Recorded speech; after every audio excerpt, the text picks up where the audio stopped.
Another episode of 5 Idiots Talking Toys. I'm Shane. Thanks very much for joining us here on our YouTube channel, or maybe you're listening on your favorite podcast app. Please come on over to the channel, subscribe, like the video, and watch the images that we're going to share with you and step you through another episode of reviewing 4 of the original Kenner vintage Star Wars figures.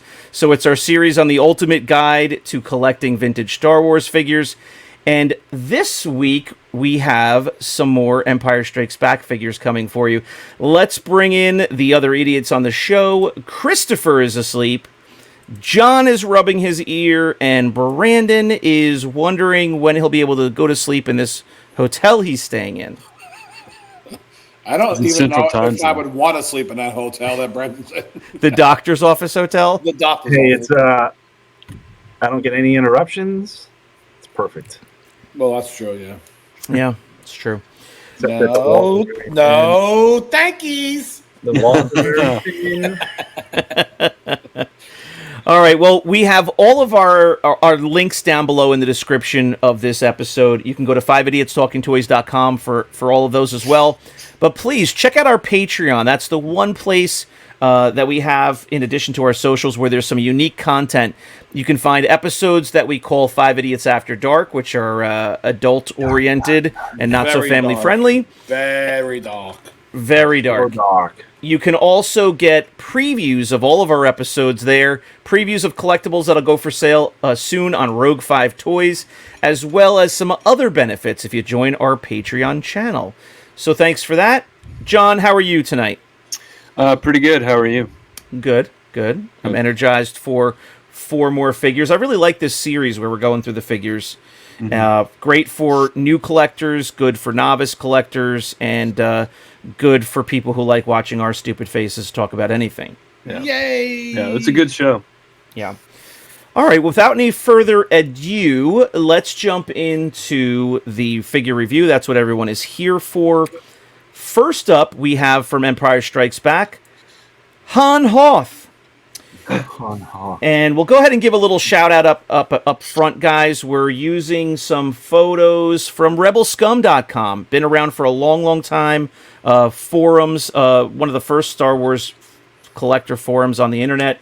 And they have some nice photos of the figures from different angles and whatnot. So we'd like to walk around the figures and show them from different angles, and we're going to do that here.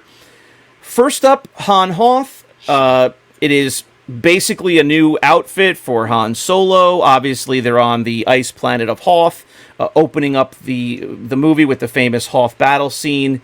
And that's about really all we have to say about this character. You know him, love him, Han Solo. John, I'm going to throw it over to you for the review of the accessory he has, the blaster, so to speak.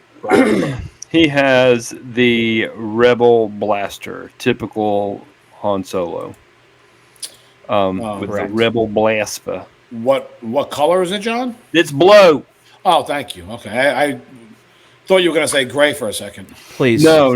The Please no gray. Imperial Blaster is available, and it did come in dark gray. False. But is it? It looks a little Totally purple. true. You sure it's not purple? No, that's Mace Windu down there. Oh. Yeah. It came in blue. All right, so we've got the classic Rebel Blaster. Many of the figures came with this accessory. It does come in different tones of plastic, like John said. You can research that online to see the differences between blue, blue-black, blue-gray-black, purple-black, blue-black, beige black. Some of those are real and some are not, but you'll be just fine if you have a blue Rebel Blaster just like that. Brandon, let's go back to the figure itself and talk about the condition. For the new collectors, the novice collectors, what are we mainly looking for this figure if you're trying to get a good example? What are the problem areas? What jumps out to you? The number one problem area, well, there's actually two problem areas that I find on almost every figure.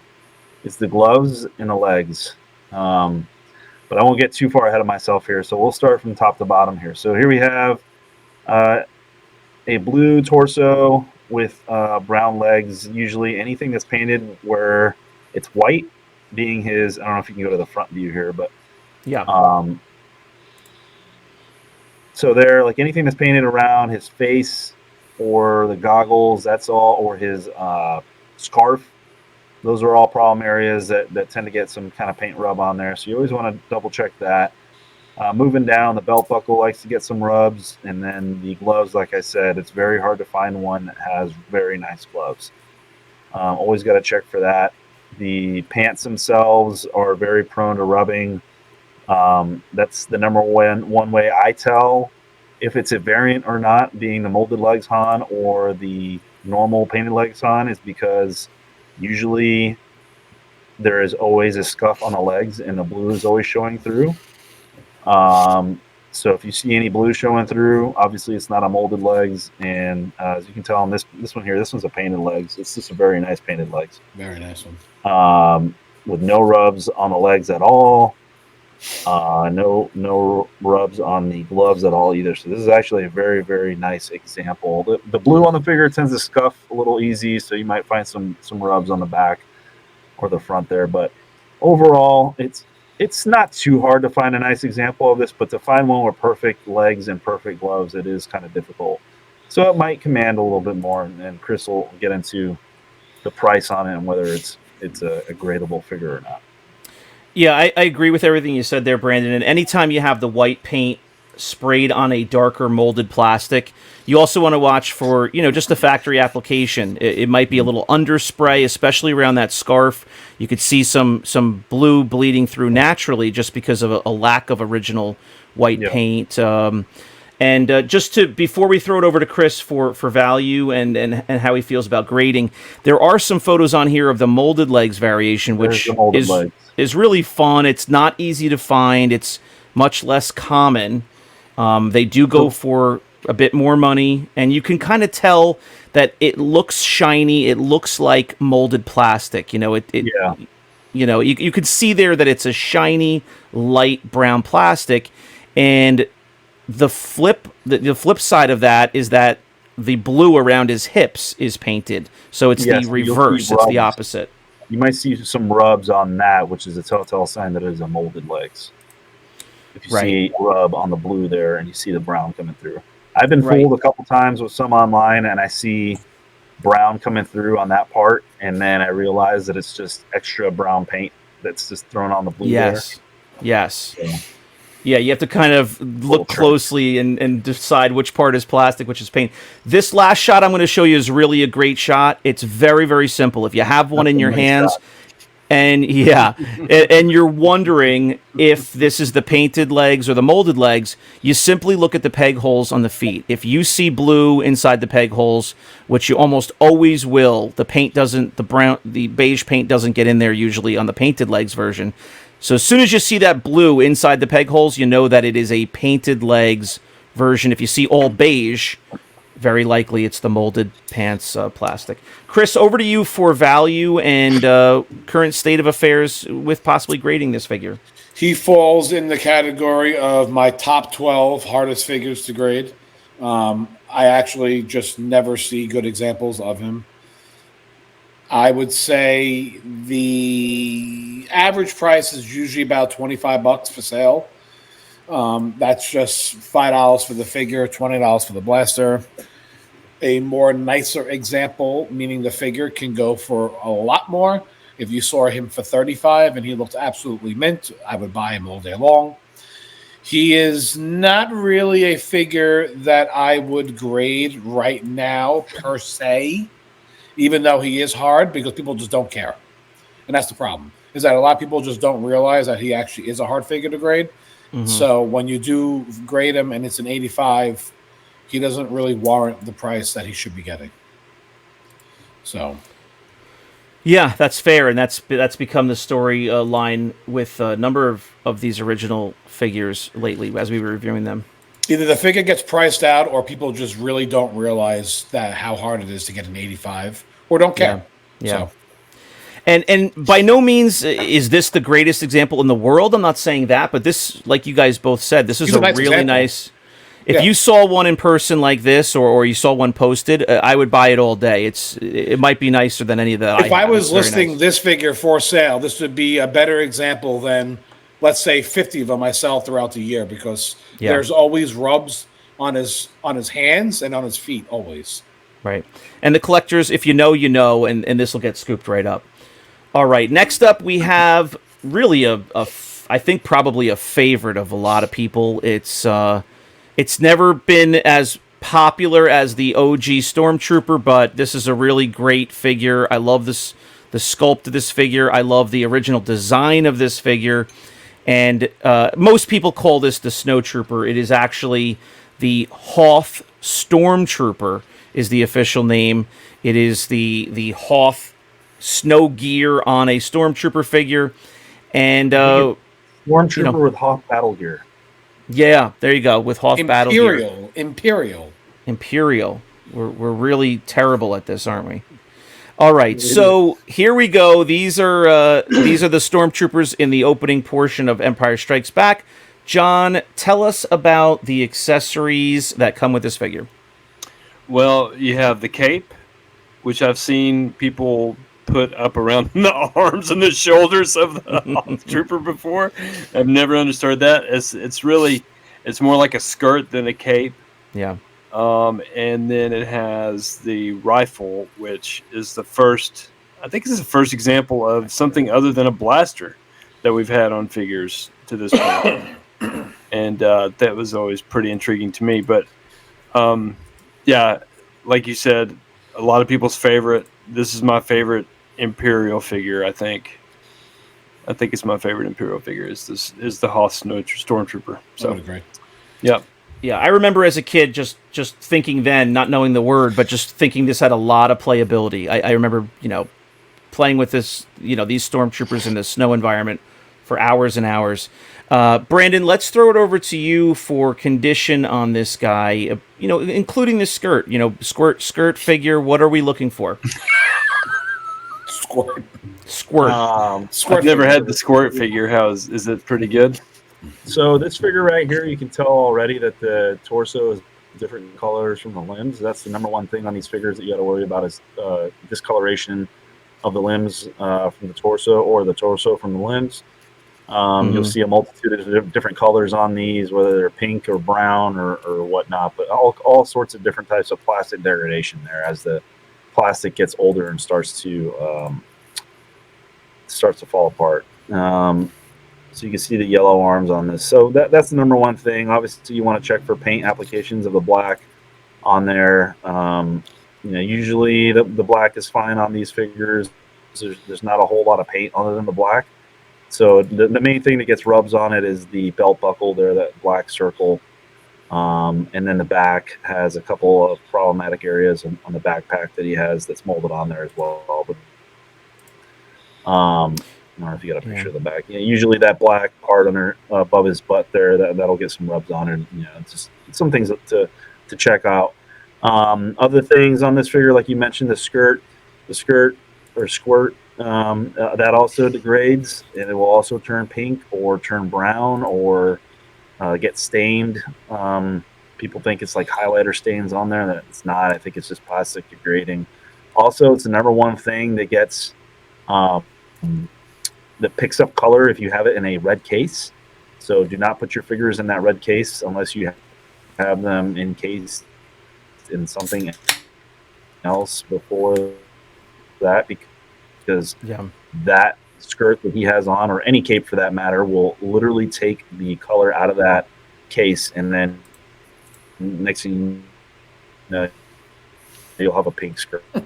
So yeah, between the OG Leia and this figure with the white capes, it'll pick up that red, and you'll have a pink cape. Well, the pink holes. Skirt. Now this thing has, or what? There might be. Yeah. So You're right, man. We lost him there for a second. We lost, Chris is enjoying this. we lost you there for a second.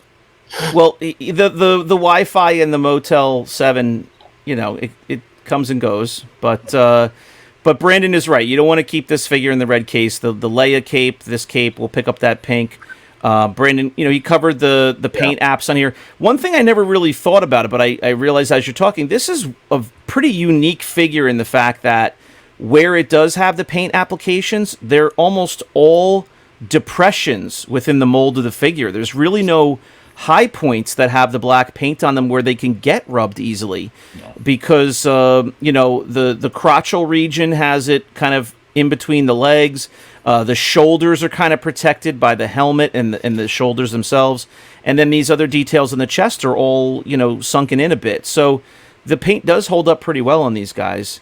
It's really more or less the difference between the soft plastic arms and the hard plastic torso, the coloration, like Brandon said. All right, so Chris, let's throw it over to you for valuation of this figure. Here we are in 2024, and if you would grade this figure, or you would throw it out on the curb for garbage day with the rest of your, Brandon looks like he's in the cave right now from Planet I think Hoth. he's frozen. From Planet Hoth right now in the cave with the Stormtroopers. Right. Yeah, he's so frozen. This is one of those figures that the price range can vary drastically. And the reason is how white is the figure. So if the skirt is perfect with no rips and white, it's $35. His blast bearer is usually $5, $6. So figure you're looking at $40 already. Now you got to add in the value of the figure. And honestly, it just really depends on the condition of the figure. I've charged $75 for perfectly white snowtroopers, and they've sold within seconds. And then most of them usually sell between $46 to $48 if it's kind of looking like that. So it really all depends on the condition of the snowtrooper and how he would grade. If you think he would grade an 85, then he is definitely worth grading. He is one of the figures that I would grade.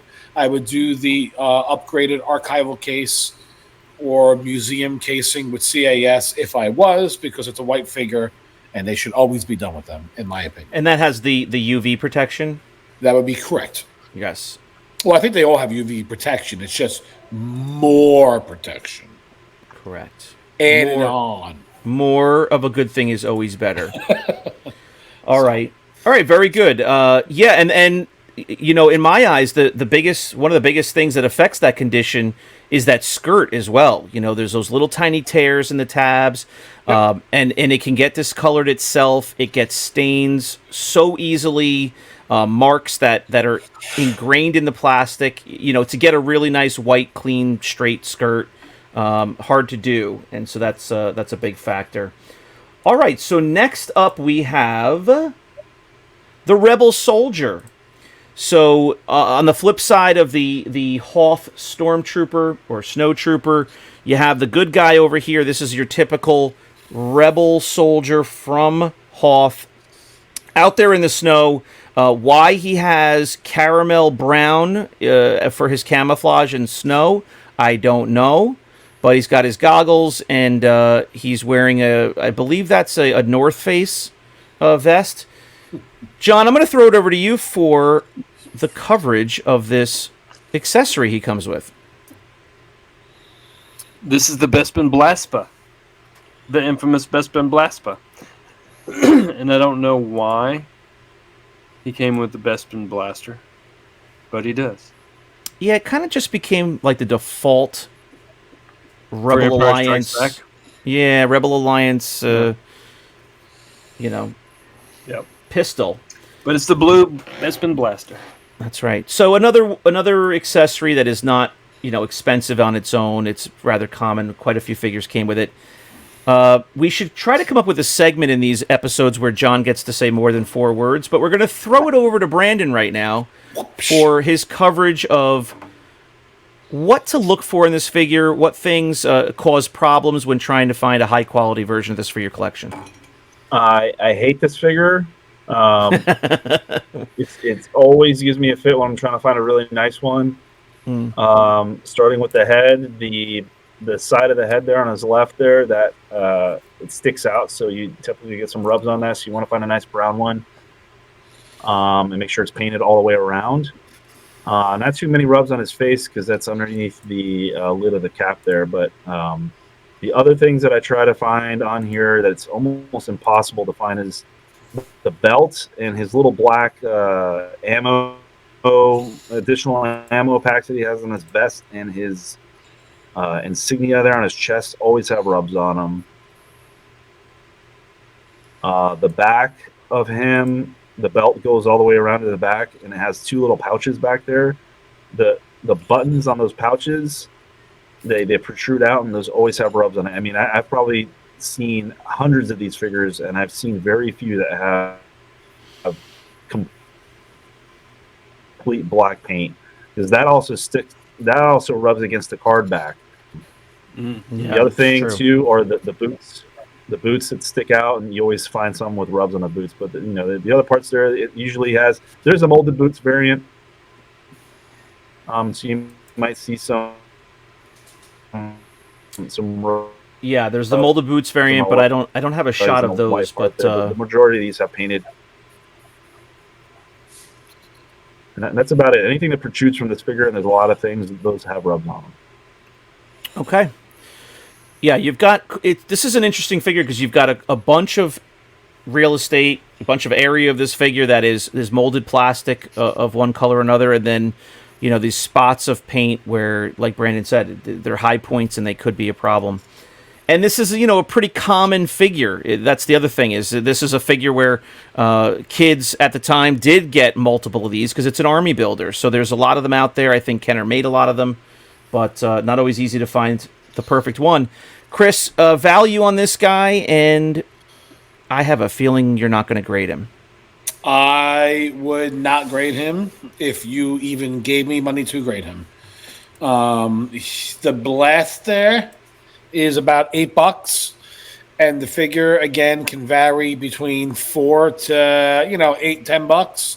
So average about $15. Normally you can find them for sale in a decent, okay, good shape. I mean, if someone had it listed for $20, honestly, and you looked at him and he was absolutely mint, I would spend it, but that's just me. And again, I wouldn't grade him. I think he's just one of the many figures that have been pushed aside by the grading costs. So, yeah, sounds good. I think you're right on with that. All right, so let's go to our final figure of this review video. We're going to continue this series and go through the entire lineup of all Kenner vintage Star Wars figures. I think all the way through Power of the Force eventually. So check out our YouTube channel. We have a playlist just for this series, so you can see them all in one place. You can visit those and go through the past 5 or 6 episodes so far where we cover all the figures that came before this one. The Jedi Master Yoda is here with us. If Brandon had been at home, maybe Yoda would actually have joined us, but he will join us on a future episode. Now Brandon is coming through from Dagobah, I believe. Brandon, are you live from Dagobah? Yes, can you hear me? No. Oh, good. Oh, it's way delayed. Oh. Oh, wait. Super delayed. All right. Well, Brandon might just be hanging with us, and maybe we'll just pretend he's some eye candy for the viewers. I think John Use your burner phone. John goes over the conditions so he can finally speak. Yes, thank you. All right, so here we are. This is Yoda, the Jedi Master. Of course, we learn later on that he is literally the master of the whole Jedi Order and Council and all that stuff. But for what we know in Empire Strikes Back, he's some old little hermit who somehow is a Jedi, and he trains Luke Skywalker. He's a fun figure. He's a small guy. John, tell us about this figure and the condition areas that you look for, and you might as well, throw in the accessories as well. Let's learn all about this guy. Yeah, I think Brandon's back with us, so he's going to go over condition. This is his character, so this is his figure. So, whoops. Yep. There we go. Go ahead. It's about right for us, though. Do what? So it's about right for our show. Yeah. So this one was really cool because it had like 4 different accessories, right? So we There it is on had a Luke card back. Bespin, which had the 2 accessories, and now we have Yoda with the 4 accessories. He's got the cane, he's got the belt with the flashlight on it, he's got the snake, and he has the cloak, right? So it's pretty cool. All kinds of different variations of the snake and the cane, and so yeah, Oh, there you go. There's the brown Yeah. snake and the dark brown cane.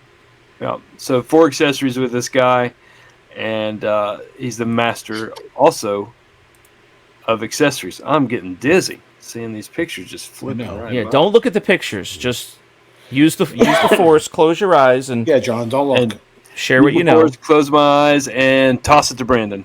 Right. So, of course, I'm throwing up here a side-by-side of 2 main variations of this figure with the light, the light medium brown cane and orange snake, and the dark brown cane and brown snake.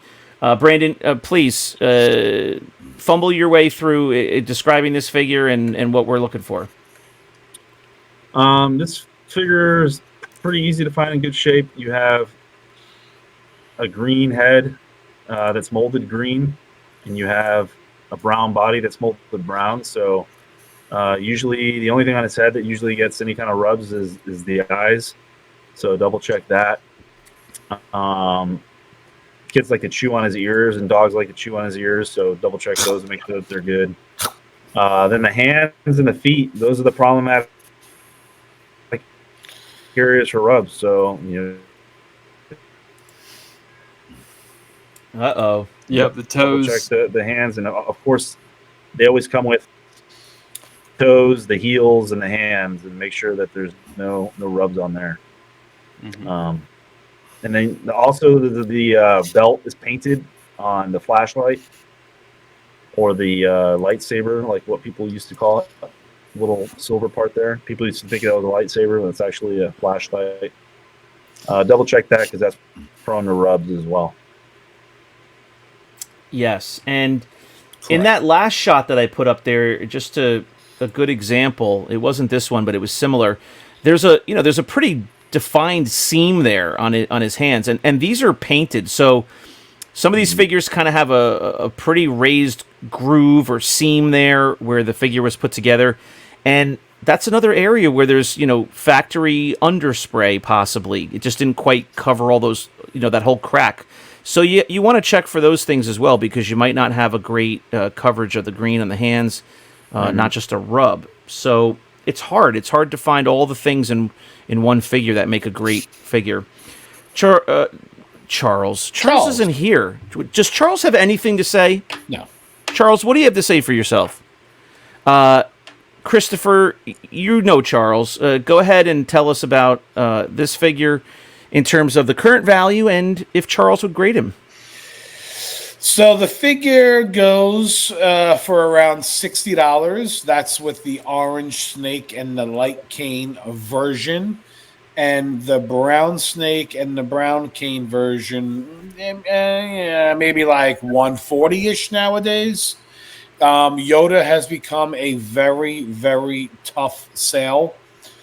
Unfortunately, if you break him apart and sell the cane and the snake and everything separately, it sells way faster than a complete figure.